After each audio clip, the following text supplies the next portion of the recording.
Hi, I'm Sue Jankowski, and this is PHTV Channel 4 in Palos Heights. And we are right outside the pool area where we always have Adopt a Pot.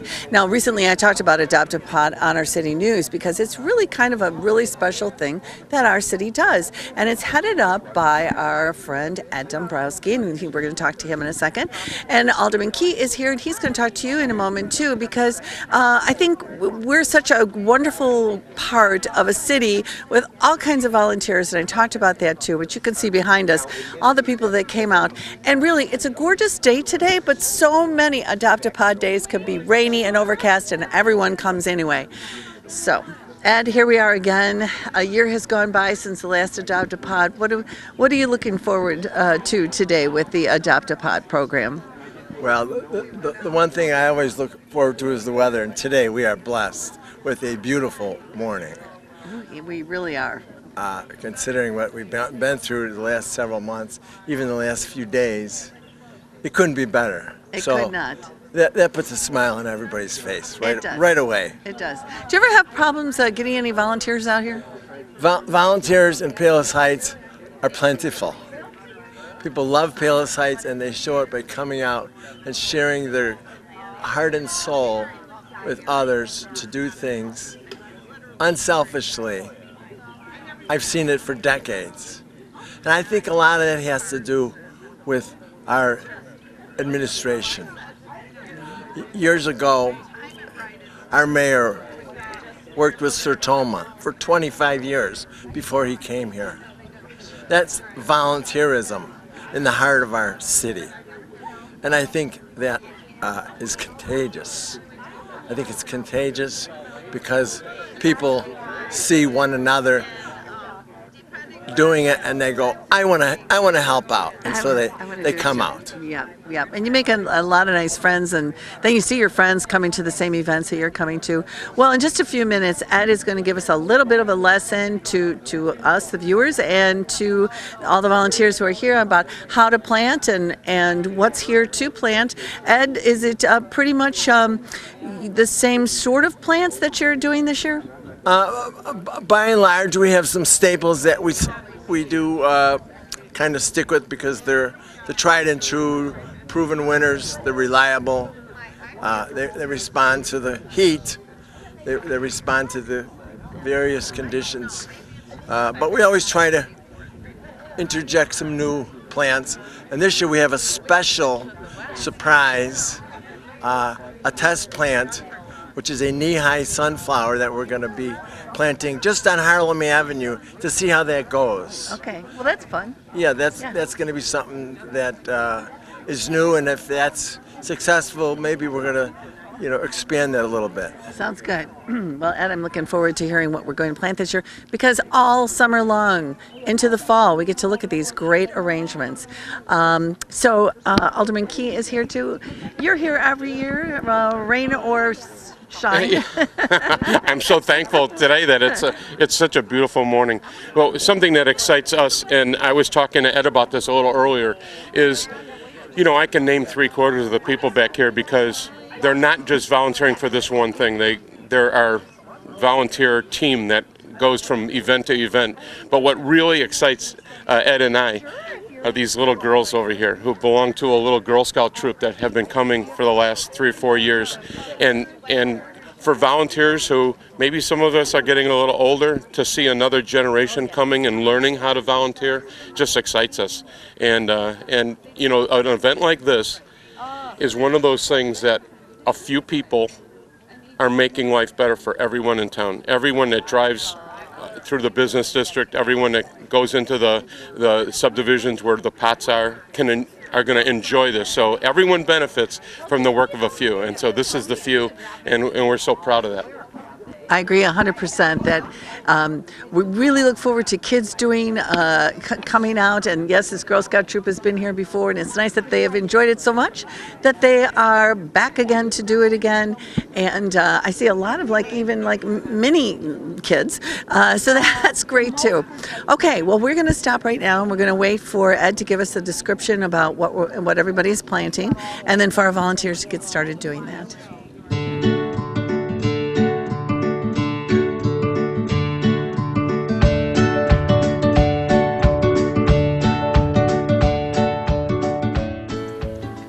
Guys, I just wanted to say a few words to just of encouragement this morning. But you know, I want to talk about something that actually started 17 years ago, and that is that, you know, the idea of doing these plantings actually started in 2002 when former Alderman Gene Knapp went to the mayor and said, I think it'd be a great idea if we maybe did some plantings on Harlem Avenue. And she, you know, she took an idea, to use a gardening metaphor, took a little idea like that, and it's blossomed into this. Just one little idea grows into something big. And I can't even think about these flowers today without thinking of Jean, because we lost her this year. And Jean wasn't just involved with the beautification committee. I mean, she was an alderman. After that, she was on the Lake Catherine board, the library board. She's involved with everything. And if there's a person in this city that could be, you know, revered as a volunteer to someone to emulate, it would be Jean. And so, you know, we do this.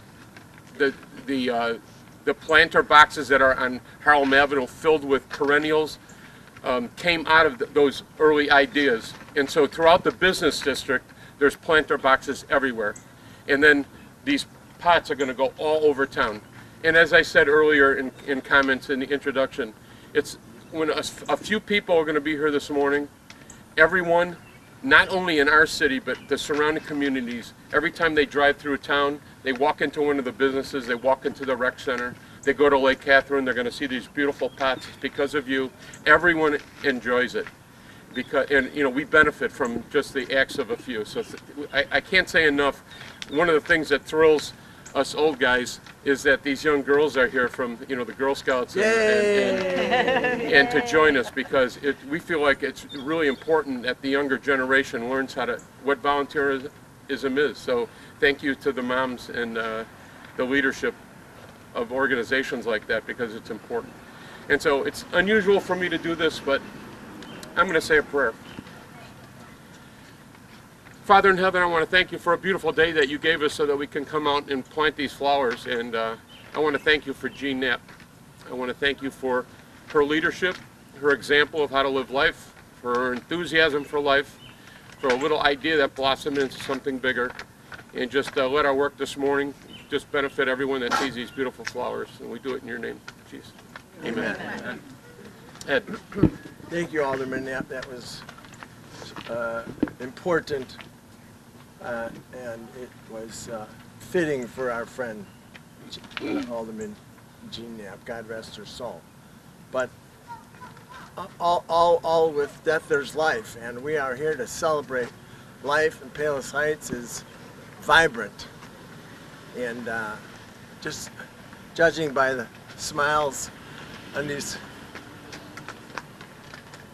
beautiful faces, we're all out here to have a good time and to plant flowers.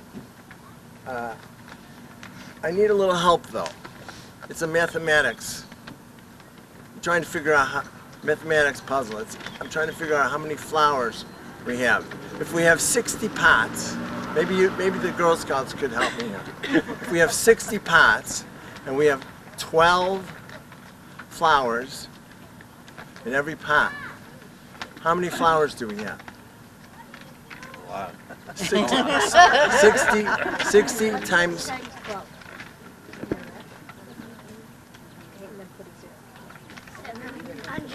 720. Good job. So we have 720 flowers. This year we have a whole bunch of beautiful flowers, and we have one special flower that's going to go on Harlem Avenue as a test subject, and it's a sunflower. We call it the knee-high sunflower. If it's successful, we're going to plant it all over the city. All right. So let's see how during the 2019 season it does, and hopefully it's going to blossom like our city has blossomed in the 60 years we've been a city. Since 1959 we've been a city, and we're growing strong, and we have a bright future in Palos Heights. because people love Palos Heights.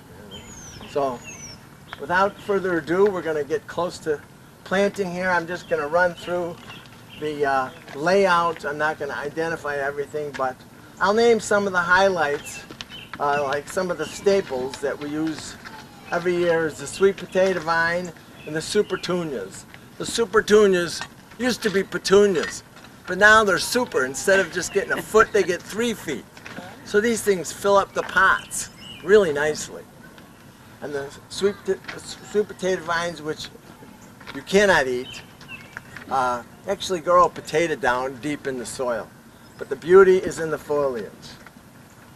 As we mentioned earlier, we have 12 flowers per pot, and we have 60 pots. And today we're going to dig in with all of our help. Everything's laid out according to our plan that we pre-planned during this past week based on our availability of annual flowers. We have everyone placed in a strategic location, 8 on the periphery and 4 in the middle to make 12. So I think we're ready to plant. All right. Yeah. Everybody ready? Yeah. Let's dig in. Dig in.